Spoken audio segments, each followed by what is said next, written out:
So how wonderful, Peter, to see you. We have started going live on YouTube now, and in a few minutes from now, we will also, in a minute from now, I will welcome everybody who's waiting in the waiting room outside for the webinar.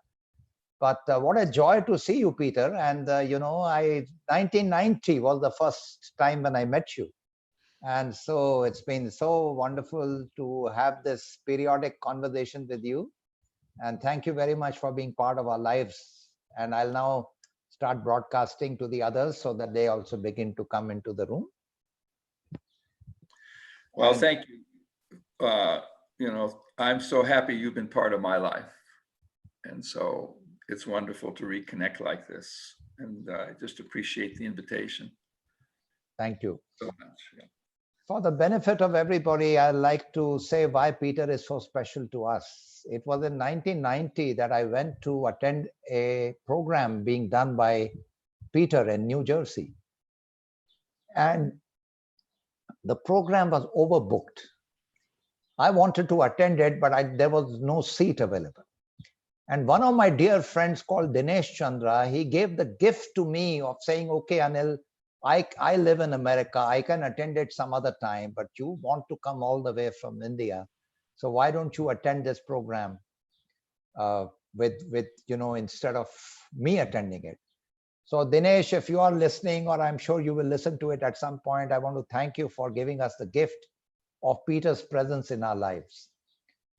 Peter, you came for the first visit. You addressed the National HRD Network conference in Hyderabad, which people still remember till this day. And after that, the very special work that you did for us with the National Dairy Development Board and the relationship you had with the head of that board, Dr. Amrita Patel, and how you got so deeply involved in being of service to Amrita and her work in the National Dairy Development Board. And you have been generous with your time. Whenever we have invited you, you've come without ever asking for anything in return. And you have freely made your knowledge available to all our young students. So thank you, Peter, for being part of our lives. Thank you very much. Well, you're welcome. It was life-changing for me to see the world from your perspective and from the dairy board. It just awakened me, so I could not come back. And so unfortunately, about 5-6 years ago, I just stopped traveling anywhere. But if I was going to go anywhere, I'd come straight to you and Amrita, because you just opened my eyes to the world of economic compassion. And the dairy board, I just didn't know any, it just gave me another way of thinking. And so thank you so much. Thank you, Peter. This is one of the side effects, side benefits of the pandemic, is now we can all get together on Zoom after silence for years. So thank you. Yes. So Peter, amongst all the things that you have done in your life, what stands out in your own memory as a time when you did something really special with your colleagues? And something you recall when you were at your happiest best, something that you did that really gave you a lot of satisfaction. You know, I think what I feel best about is I almost never said no to an invitation from a strange place. And I think I was happiest going in to places that I had no idea where I was going. One of them was you in India. I got invited to the Philippines to work with Aquino right after Marcos left, and I worked with the cabinet. And it terrified me. I'd never slept on a bed with my back so straight all night long because I couldn't relax because I knew where I was. And I remember asking one of them, I said, you've been in the streets fighting for this for years, and yet you're a wealthy man. And what have you done with your wealth? And he was a cabinet member. And he said, well, I've kept my wealth because if I didn't, I would be one more poor voice in the country.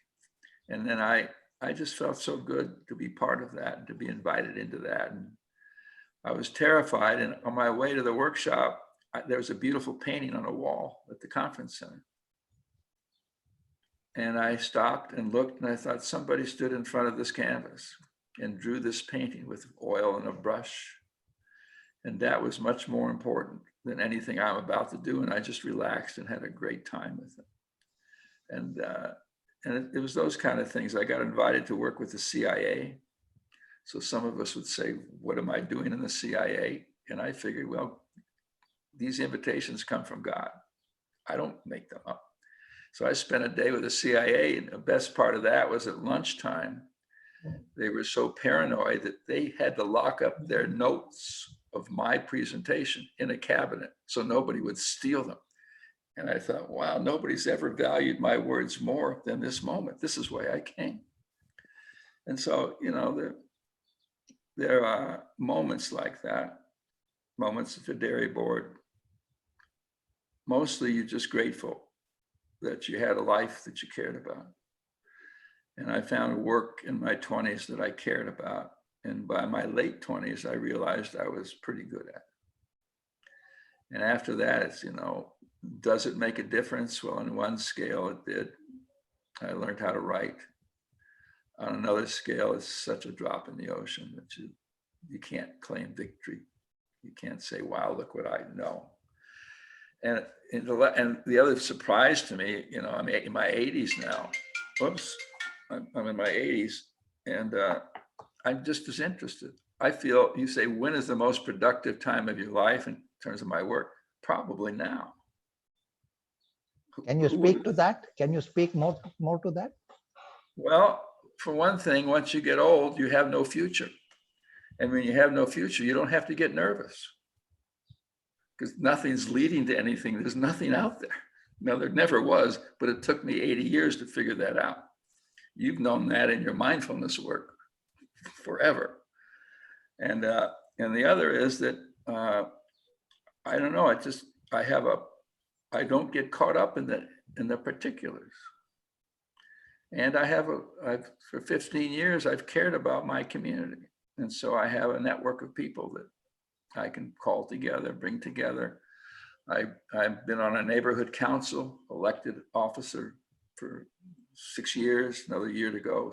And I just feel productive and useful and not impactful. But to me, ideas is what changes the world. Language changes the world.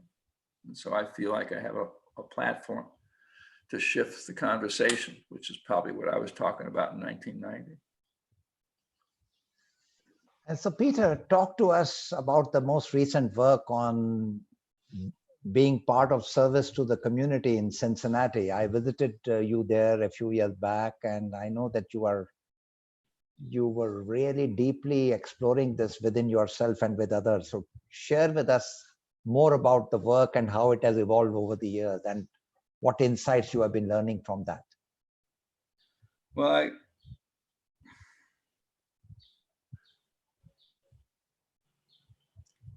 it dawned on me that all a community is a narrative. It may look like a street and a building and a workplace and government, but what's decisive is the language and the story we tell about ourselves. If you ask me, what does soil do? It invites people for a year or two into the thought that they could change the world by changing the way they talk about the world, they think about the world. You have to sell skills, design thinking, and teach everybody to be a digital native, but that's just a seductive act. What soil is about has to do with your soul and your mindfulness and your capacity for. And what we do in community is we take suffering and we problematize it. We think there's such a thing as poor people. There's no such thing as a poor person. There are people without money. And one of the things that in India, you come there with privilege and wealth, and first, oh, I'm shocked. And then after a while you say, stop that, Peter. How arrogant for me to come to your house And your house housed about 6 families. It wasn't just your house. There's people sweeping the parking right next to the street, getting ready for dinner. And they sleep. And I thought, that's a household. These are not poor people. These are people who live there. This is what they do. They have gifts and capacities. They have a life, and they clean the soil for dinner. And so that's with most of my work, is to change the narrative. Because right now the narrative of our cities is they're broken. People are poor, we're afraid. In my country, we're terrified of the other, the Black, Latinx, the stranger. We're shutting down our airports. We're saying you're not welcome. We have a Statue of Liberty. Bring me your poor, bring me. So the work is a narrative shift. You get people into small groups and you ask them, when did you start caring about your neighborhood? You don't ask them what the problems are. You don't ask them what their needs are. You ask them, what's the crossroads you're at this stage of your life in terms of doing something useful in the world? You ask them, what doubts do you have that your life will ever make a difference? You ask them, what are you good at?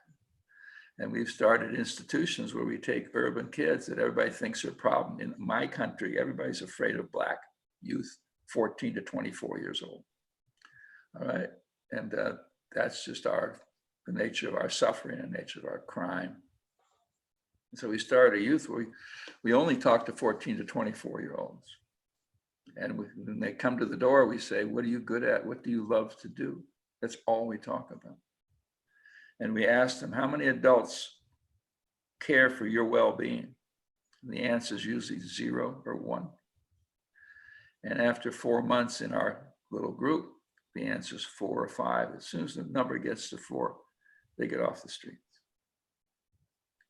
And so those are very tangible things, but again, it's the language, it's the narrative of what are your gifts and what do they love to do? They love hip hop.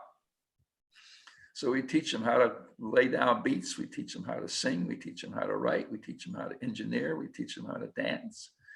And they don't come in to play basketball. They don't come as a recreation center. No, they're learning discipline and respect. You come to a class, but it's a class about you've chosen. So that's a metaphor for the community work. What are people good at? I don't care where you live. I don't care what your neighborhood looks like. Don't talk to me about a poor neighborhood. It's not a poor neighborhood. That's somebody's neighborhood.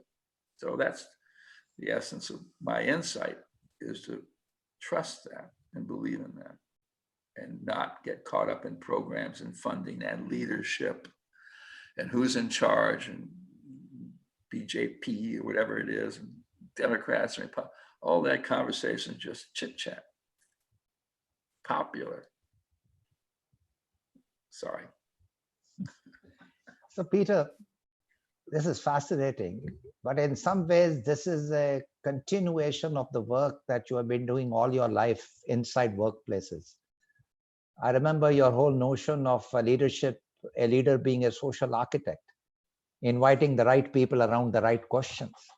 So can you share more about that whole work that you were fascinated with in organizations, and how did that connect to then finally this work in the community? So help us to get a sense of your life's work in the area of making meaningful conversations happen in workplaces. Well, you described it better than I could. I should be interviewing you. You know, what happened in 1995, I got exposed to city managers, and I fell in love with what they cared about. They're no different. It's just what they cared about. And but in my work in organizations, it's even more so now. That the latest work we're doing is called on convening. So what do we do now in this crisis? Okay, everything we thought was stable and secure is now in doubt. And everybody's talking, let's get back to, we're not going back anywhere, because what we were doing wasn't that great anyway. It was profitable, but it wasn't that great. Otherwise, soil wouldn't exist. Okay, and so I think that leader is no longer person of vision, role model, mentor, coach. All that is a strange relationship between people where one knows and the other doesn't. Now, of course, I want people to know what business they're in and going to be in and smart.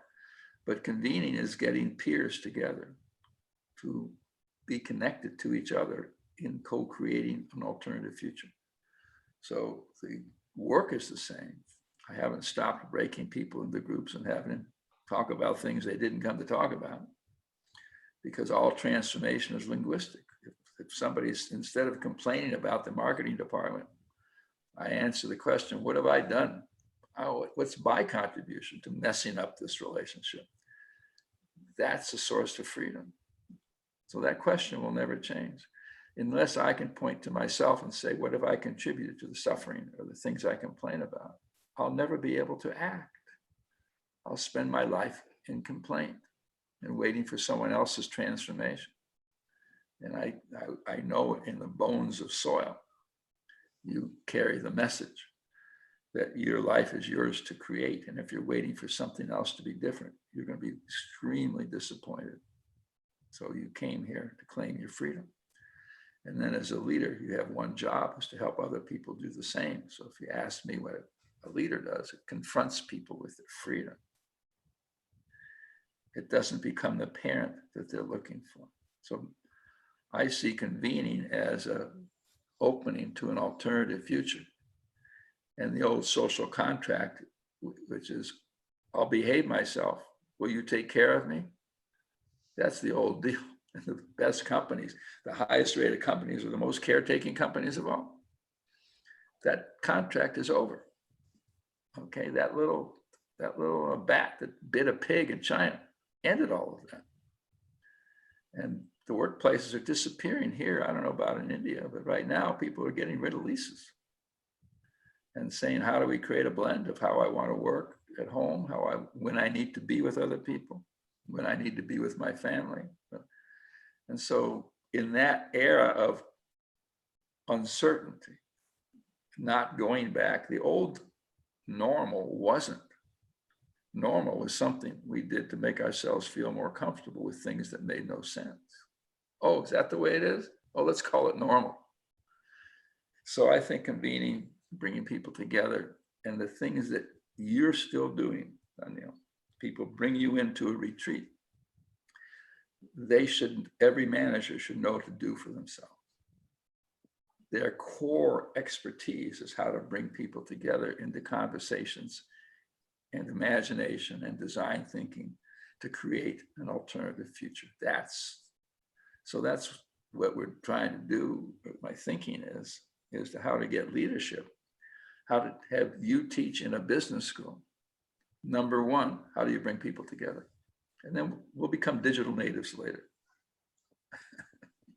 Absolutely. You know, you often also talked about, I remember a favorite phrase of yours, which is teaching revolution to the ruling class. Can you speak more about that? Well, I've given up on that, but it was a nice term. When I was writing the empowerment book and the stewardship book, that's what I had in mind.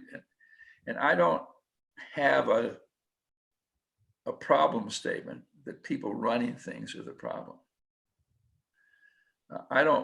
Everybody wants to talk about the 1%, at least in my country they do, and the wealth disparity. And that conversation doesn't take me anywhere. There are people of wealth, there are people with no wealth, there are people that are of all kinds who have a deep longing to make a difference in the world. And what we're doing is giving them the tools to do it without anger, without deposing. Revolution to the ruling class means we're not going to overthrow anybody. I don't want to overthrow anybody. Anybody who wants to get rid of those people and get a new generation, new leadership, they're going to be, when they take over, they're going to be the same patriarchs they always were.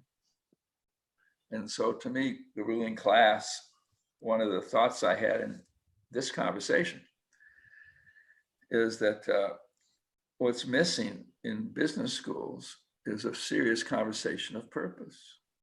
Why? What is your business doing on this earth? And I feel the private sector is a huge unutilized resource to reduce suffering in the world.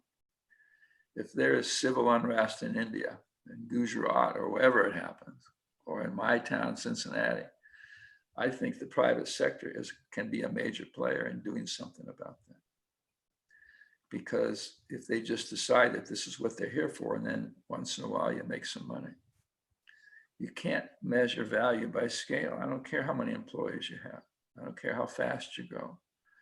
Scale is the commodification of experience. It's to take something that worked here and then do it 1,000 times more. That doesn't change the world. What changes the world is when people running companies, leaders, decide we have a much deeper purpose. And we're not going to do it. Some people say, well, let's do well in the morning. We'll make money in the morning and do good in the afternoon. No, you've wasted half a day. And I think it's possible for every one of the companies listening to say, we have a larger purpose, which is to reduce suffering, which is to help bring some economic equity, because we know about economics. And that's what we exist for. Now we're going to make money while we do that. But it's not the point. The point is to do something about the economic disparity that's driving so much violence in the world. And it's a collective purpose. It's not just my purpose. See, when you do mindfulness, and I go to my mindfulness workshops, and I go to yoga every day, thanks to your role model. And the first thing, what is your intention? So do you have an intent for the mat? Do you have an intent for the practice? Well, we need as a company, as a leader of an organized thing, it doesn't matter what the purpose is. You care about kids, you care about health, you care about economics. So I think that's the real transformation we're waiting for, is to get the private sector in their being and in their work to say, this is our purpose, not to wait and do something useful with the extra surplus they have. This is, extremely worthwhile to discuss. And I'm curious to know, how are you, reading this current crisis, and what is this crisis teaching all of us? And how are you seeing organizations and governments respond? And what is being revealed to you? What are you sourcing as insights, which you would like to share with all of us? Well, I think it's the end of an old social contract. And I think the possibility that will come out of this, the consumer culture, our way of living is just, it's a pause button. Say, okay, I didn't know it was possible. The last book I wrote was Departing the Consumer Culture, because I feel the free market mindset is what's creating so much suffering in the world. And now it happened. Pause, you can't go anywhere. So what do you do with the time? And I think it will result in people taking more control over their lives. And not easily, nothing to celebrate. It's just that I know workplaces are being broken up. They do not want to go back to work. Some people, now, if you have young kids, of course you want to go back to work.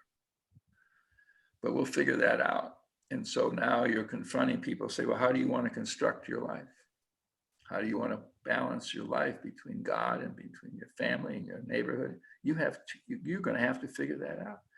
And I'm working with a company who's framing it that way. We got 1,100 people. You've been at home now for 4 months. We're getting rid of our offices.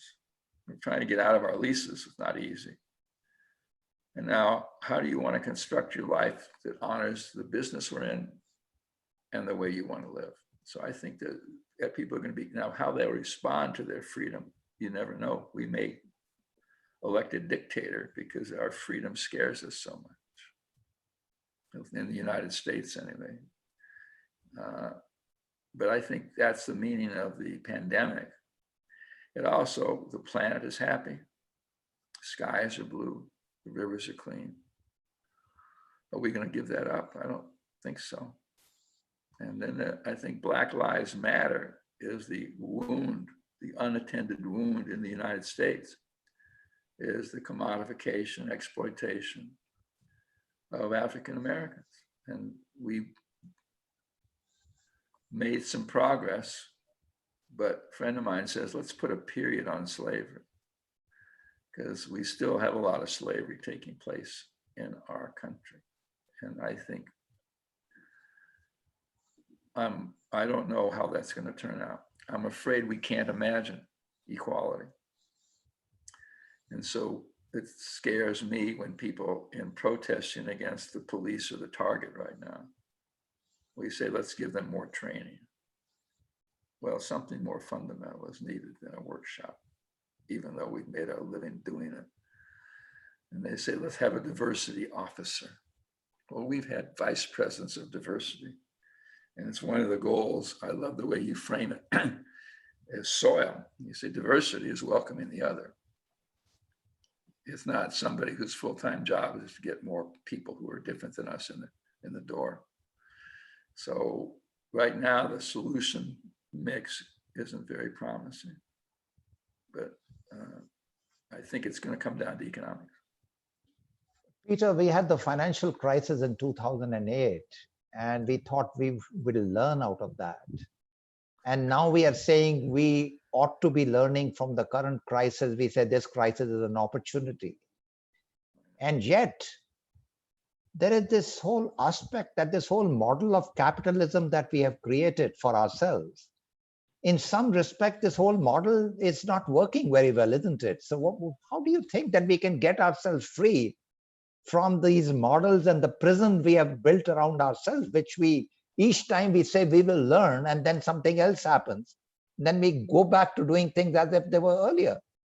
So what's your sense about why does that continue to happen? Well, again, capitalism is not a problem. All capitalism means is you got some money and I got a business. Could I use some of your money to run my business? That's capitalism. A market is not a problem. We've had markets in villages forever.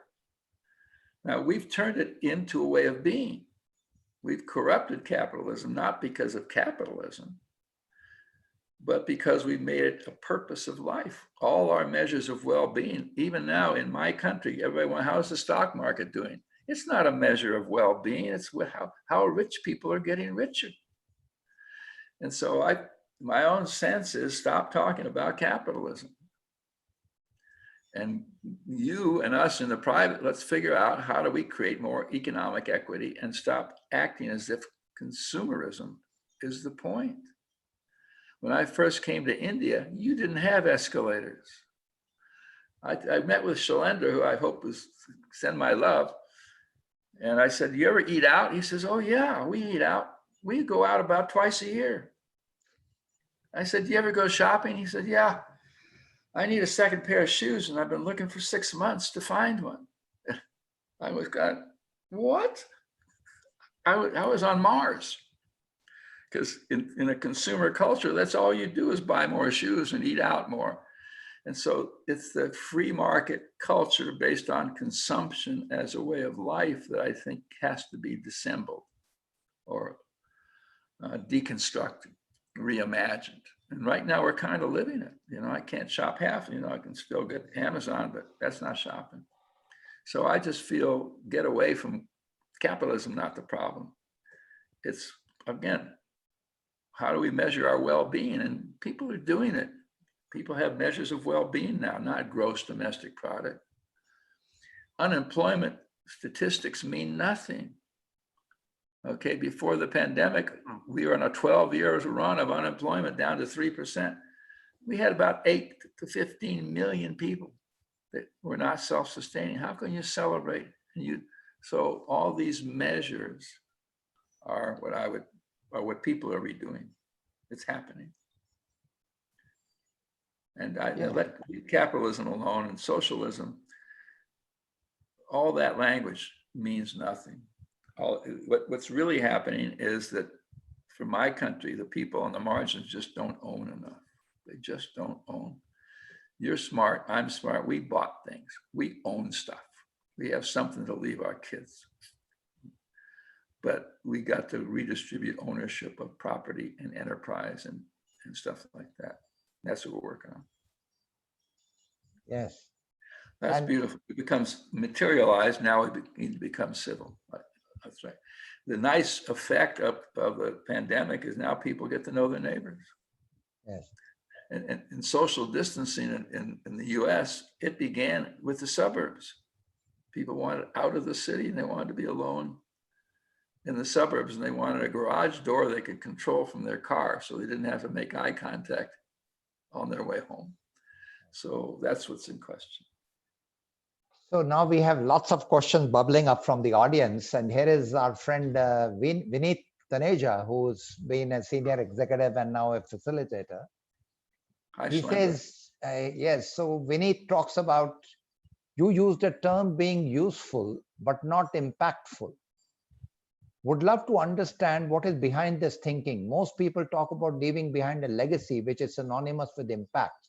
So can you talk about what you meant by being useful, but not impactful? Well, I feel when I was born, I was given an invoice by God. And he said, okay, I gave you life. Now you owe something for that life. And so my question now is my bill paid? And the answer is yes, I paid my bill. And because I was useful, I was more or less straightforward, and I seem to be valued in the profession. You invited me in this call. That's all the data I need. Okay. Now, is my pathetic little efforts of 9 books in a lot of days really reduce suffering in the world? I can't declare it has. That's the distinction. Can I be at peace now? Because there's too much suffering in the world. There's too much violence. There's too much, we're not civil. So I just feel with them, said, I don't know, I was a little drop in the ocean. I'll take it. I'll take it. But to claim impact and say I made a difference in X people's lives ignores all the difference I didn't make. And it just feels wrong. It's not in my nature. A legacy, I don't know. People ask me, would you be my mentor? And I said, I've been involved in raising 6 children. Give me a break, you know? But that's just my quirky isolationism. Ratna Pandey, who's been a former CXO of companies, is also an author. And she says she has read your thoughts on servant leadership. And so she says, who do you think is a good example of a servant leader? And when, in your opinion, does servant leadership fail to make an impact? Those are 2 different questions. Yes. I do have a good example of a servant leader. Yes. You, Anil. So if she knows you, she knows one. She doesn't need to do any more research. You know, I think most of the books I wrote were about servant leaders that I discovered. You know, the key to consulting is finding a client that doesn't need you. It's not to say I'm going to fix this place. You know, so that was, what was the second question, which was more interesting, and I forgot it. Yeah, and when, in your opinion, does servant leadership fail to make an impact?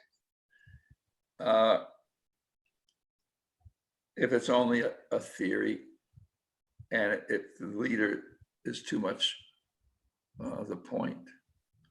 It's good to be a servant leader, but you still got to run a business. And you still need teeth to bite into the world. And it bothers me, people do so much personal development to become the kind of leader they want, but it's not a collective focus. That's why I think the notion of convening, servant leadership now is not just a passionate, compassionate person. It's somebody who knows how to confront and bring people together to create an alternative future. And it bothers, for all the yoga and all the spiritual development we do, it's still very individualistic. Every church we go into here, you do temples with you. You know, it's to help me connect to God. Well, how do I get connected to the other people? Every church in America and every temple and every mosque, the chairs are all nailed to the floor, facing forward. Well, is that what I came for? I came to find God in the eyes of everybody around me. Could we just rearrange the room for a minute? And so it's the collectivization of property, of relationship, of thinking, to me, is today's version of service. And in the absence of that, then it's just better individuals being nicer people.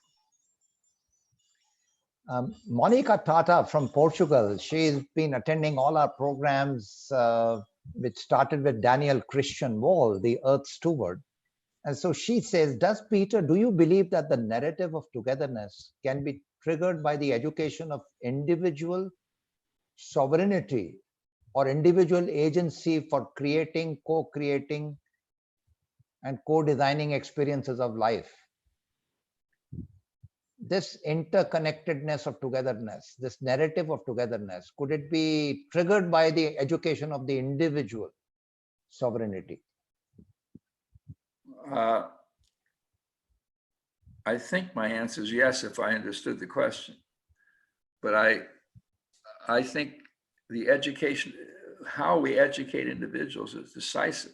If we don't educate individuals to be together while they're learning, then we've failed. I don't care how beautiful the lecture was about togetherness, but if we treat the class as individuals, then if the experience doesn't fit the theory, it's just talk. Yes. And I think that's central. I have a friend of mine who's a math teacher who says, my job in teaching math is to have students fall in love with each other in the presence of a math teacher. So if we educate that way, then I think togetherness is changing the world. You know, some Sarthak Roy Chaudhary, who's known your work, he was a colleague in Aisha Consulting. Sarthak is raising his hand. Sarthak, you may type your questions because this is a webinar format in which we cannot recognize what raising the hand means. So do ask your questions in the Q&A or in your chat, like our good friend Sujata is doing. So Sujata is asking a question. Sujata is also a former colleague of ECS who's now teaching that course in OD that I talked to you about, Peter. Awesome. What do you do when you feel vulnerable and have self-doubt while facilitating a complex intervention? How do you get energy? Beautiful. Well, I always have self-doubt and anxiety. I just try to postpone it till after 6 p.m. And my vulnerability, is also a great strength. I don't have to pretend that I'm not vulnerable. But of course you have doubts. You wouldn't be human if you didn't have doubts. I don't want to bring them into the room too enthusiastically because they didn't come for that. They came for their doubts, not mine. But I don't want to pretend I don't. And if the moments I know when I have doubts is when I get irritated. And I don't do enough work anymore to get mad enough. But I would notice when I would ask the same question the third time with a little more edge to my tone. And I said, Peter, what are you doing here? And I would say, excuse me, I have to go to the bathroom. And I would leave the room. And as soon as I left the room, I would remember why I'm there. And I say, okay, there's something triggered me. Deal with it tonight. Go back to work. And then I could go back in the room and say, tell me again what you were saying. I'm sorry, I've been such a jerk. So confession. I always felt enormous freedom in the work because I knew when I made a mistake, I knew what to do with it. You just say, I'm sorry. And sometimes I'm glib or make fun of people. So confession's cool. It's kind of Western, but it works.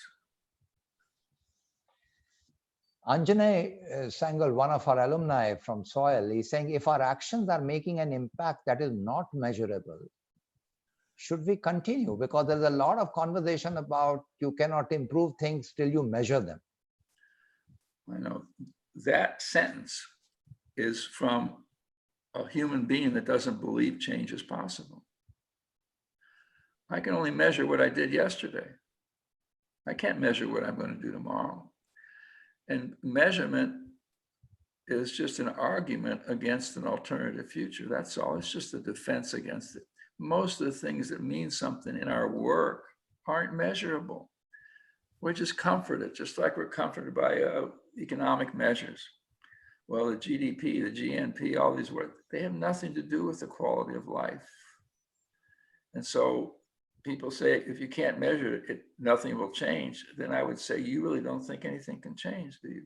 Treat it as resistance, as doubt. And most of the measures are half fiction anyway. Oh, let's measure culture. So we send out a bunch of questionnaires. Well, that's not measuring anything. It's asking people about their feeling, which are all kind of fiction. Anyway, I think there's frustration behind the question that I share. Digvijay Patil is asking a question. How can OD, organizational development, how can it help in building a better world? The world that we are all yearning for and talking about. It always has. It's just not that powerful. I've always felt if you really cared about the values of OD, run something. That's what I liked about you, Anil. You were a beautiful voice for the best in all of us. But you decided to run, so you started a damn school.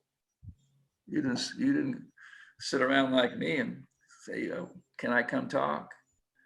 So OD will become powerful when OD people decide, one, that every manager should, the training is wasted on facilitators. So train OD as the essence of leadership. So managers learn what we know how to do. And then if you're frustrated with its impact, get a real job. Start something.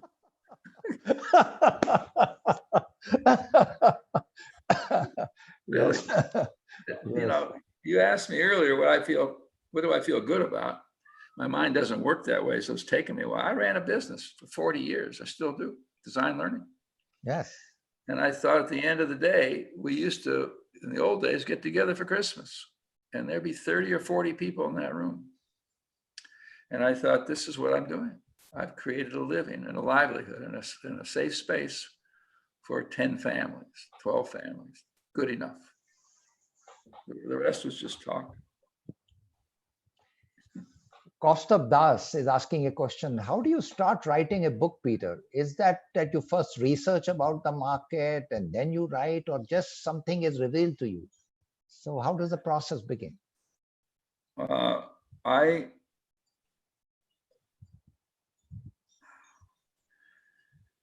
No research will help. I got invited, I gave a talk. I find talking a good way to start writing. Because when you have ideas, you don't know whether they're worth anything or not. You can't tell it. They're just yours. It doesn't mean anything.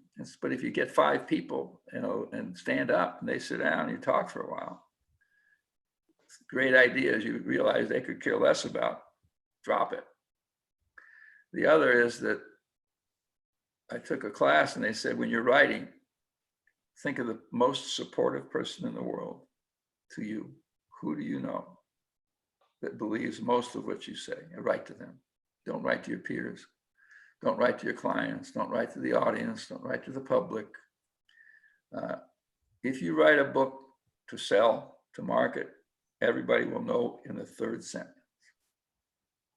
So you have to write a book that you can't not write.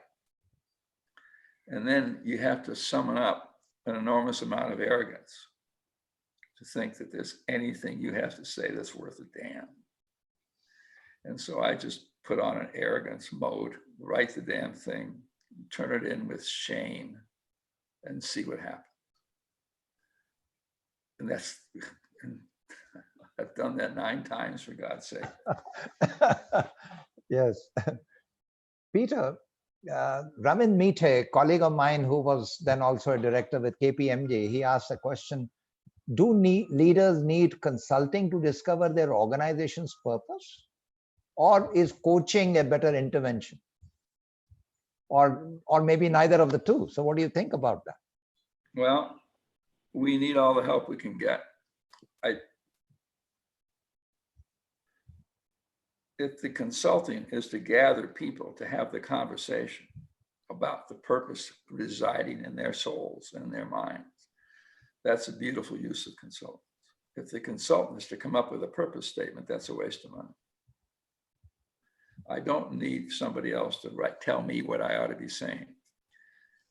One of the casualties of the pandemic will be PowerPoint. Because PowerPoint means I decided 3 days ago what I want to talk to you about now. Well, why would I do that unless I was nervous? It's fine as an alternative to Valium. But the idea, nobody's more bored than somebody reading off a PowerPoint, because it's not present. It's not in the moment. It's just like I don't want to hire a consultant to tell us what our purpose is, or even I need them to gather us so everybody's voice is heard. And then out of that, we decide, well, at this moment in time, we all have individual purposes, but how do they converge for the sake of this design impact business? And how can we have a purpose larger than making money and serving shareholders and partners and being good to employees? Everybody has the word community in their value statement. Nobody means it. Nobody says our number one purpose is to lift the economic well-being of our neighbors. Nobody says that. They will. Arshdeep is asking a question. Please share your views on what can we do to find a solution to the societal divide, especially around environmental issues and all this, the inequalities that you talked about. What kind of solutions that could we think of and co-create for this? It begins with relationship building. We can't be in the business of designing for the well-being of strangers. And we have to stop calling people poor, undeveloped, undereducated. All that language is blind to their gifts. But mostly, if we knew each other, we would rearrange how we handle money. Right? We have the money for economic equality. In Cincinnati, which is 360,000 people, we spend $1 billion a year on social services. Why don't we just put that in the hands of people who need it and stop treating them as if they're broken, and social service will fix them? So that's the thinking. But then how do you get anything done? You start gathering people who were strangers until you gather them. And I think that's the path. And then we have to rethink our whole relationship with money. Right now in Cincinnati, you can't get a cheap mortgage. The interest rates are nothing. But if you say, look, I want to buy a little house over here, and it's only a $100,000 house, well, you'll loan me $50,000. They say, we can't waste our time on small potatoes like you. So a lot of that thinking has to change. Your soil will help do that. I think if we changed our mind about that, we would realize this is not about efficient use of capital. This is about letting African Americans own a piece of land that they've been living on for 400 years. And that's not liberal. I don't believe in an annual income, a guaranteed annual income. The language of welfare just makes people smaller. So sorry. Hemang Kapoor, who's one of our students studying in the new cohort in soil, he's asking, does changing our way of thinking by reflecting on our experience in order to build a better world, is that a personal exercise, or should an organization do this collectively? Yes. It has to be spoken. It has to be said out loud. You're not accountable for anything until you tell a group of people about the world you want to create. But I love the language there. It is reflection. You don't learn from other people's experience. You learn from your own experience. But soil and teachers and leaders like Anil and your faculty create space for collective reflection. What did you learn? Every time in a room, I ask people, what struck you about the conversation you just had? Don't report on the conversation. That's boring. What struck you? And as people say that, and 4 people say that, the other 15 say, wow, we are one body. And so the answer is yes to both your answers. Thank you. Rajendra Khandelwal, he is asking a question. Why do people still focus on using the phrase high potentials, which can be very insulting? How can I be more inclusive and redefine what people need to succeed, as opposed to assuming only high potentials, high performers, and language like that? Beautiful. I agree. As soon as you say that, ask that question, you declared a different world than you inherited. The word high potential is code for one of us. In my country, we started that way.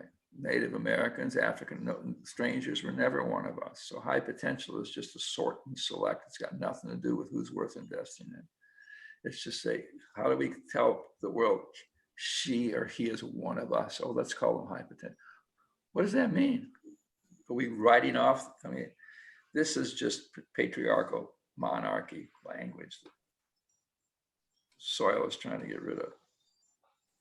Same with performance reviews. What's that about? You really know what's best for me. Same with, I develop people. Development is an assault on the human being.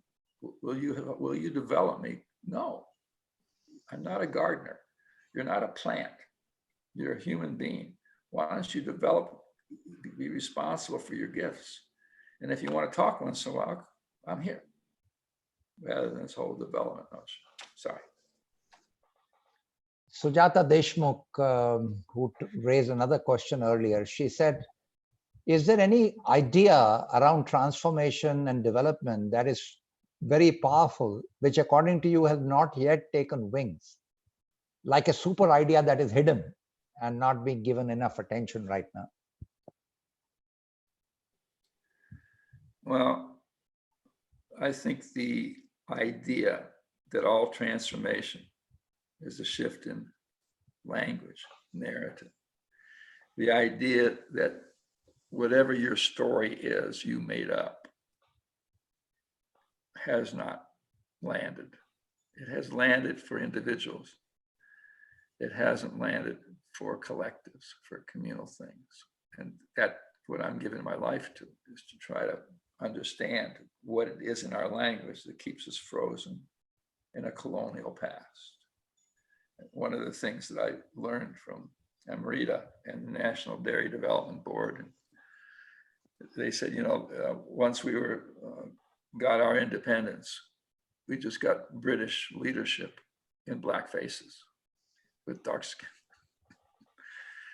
That's the work, is to say, how do I extract from myself all the colonial stuff that I've so internalized and been successful at? That's what's hard. So it always feels like you're risking everything. But I think it's that's the zone of real transformation, because we still teach the same way. We still have classrooms where people are lined up. We still compete. We still give grades. We do all these silly things that are unkind to learning. So if you're looking for something that hasn't been fully realized, it's all around. Just pick one.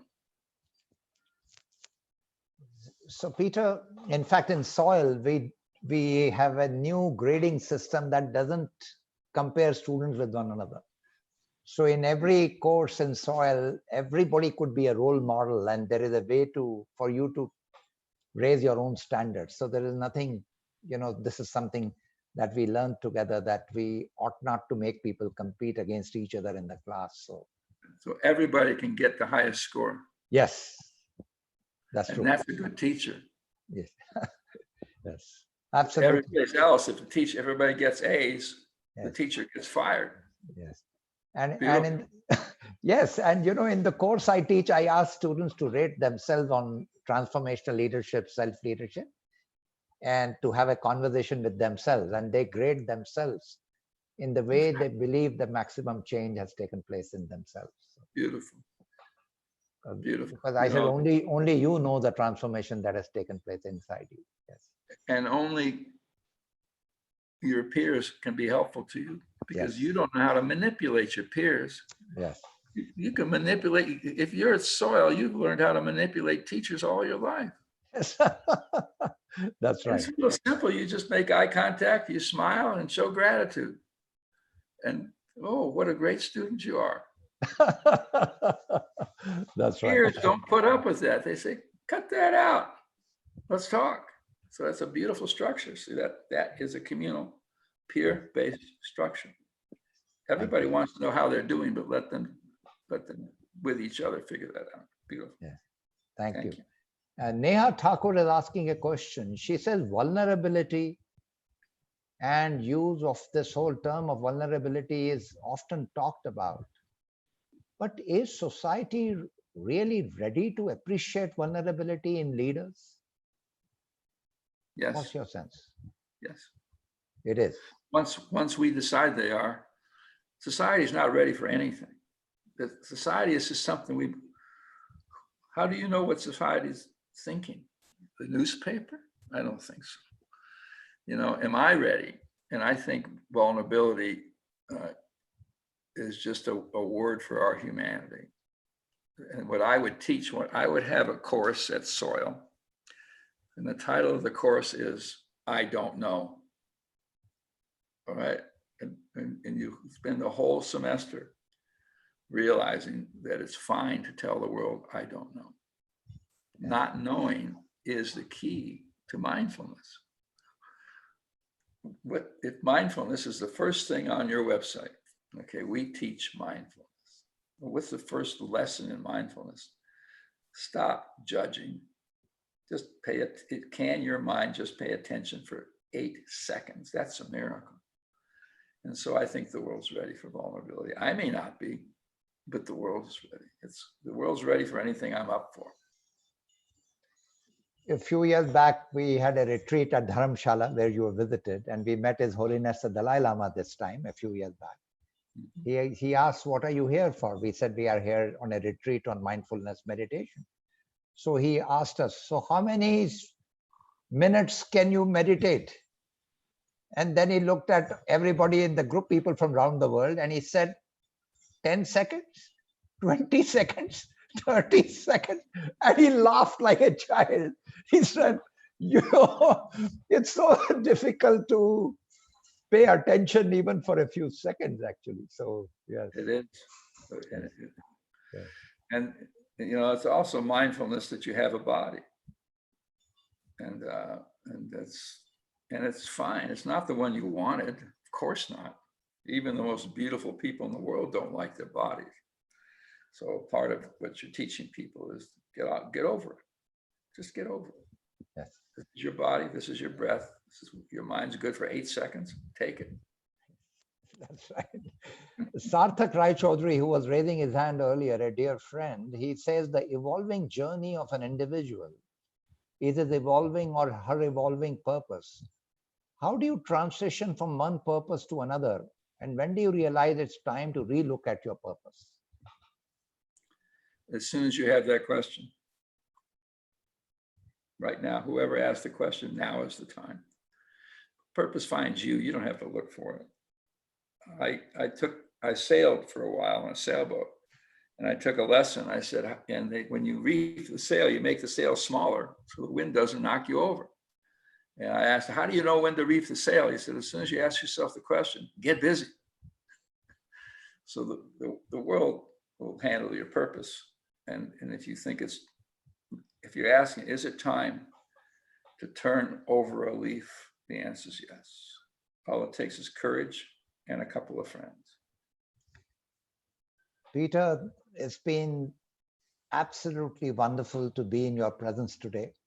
And here are the few insights that I took away with our conversation today. One, take responsibility for who you are. And if you care about something, work with people, convene people. When you truly begin to connect with people, convene with them, build a relationship with them, then you collectively define the questions, and you collectively take responsibility for finding the answers. You also said life is not just about blaming somebody else for what is not happening right in the world. And you always have encouraged us to ask the question, how am I contributing to this context that I complain about? Take responsibility on how I am contributing. And the third aspect you said, you know, this whole world that we are talking about, the way we seem to define progress and what seems to be talked about in terms of the measures, there are whole new ways of looking at the world about well-being. And thank you for reminding us what you learned from our country, that this is not just a world about consumption, trying to race in terms of consuming, but this is about a world that can be really worthwhile for all of us to live in, and where we contribute to making our world better. And thank you for your also very candid introspection about the whole Black rights movement in North America. And we have the equivalent of that in our country as well. So thank you for providing insights. It's such a joy, Peter. You are always a source of inspiration to each one of us. And that's why there are people in this room today who have heard you 30 years back, but don't seem to get enough of you. And they would like to be in your company. So thanks a lot, dear Peter, for spending this hour with us today. You're a wonderful friend, and just wonderful to talk with you this way. All that's missing is my getting to ask you questions, but we'll do that next time. Thanks a lot, Peter. Thank you. Thank you for your generosity. Thank you very much. Thank you.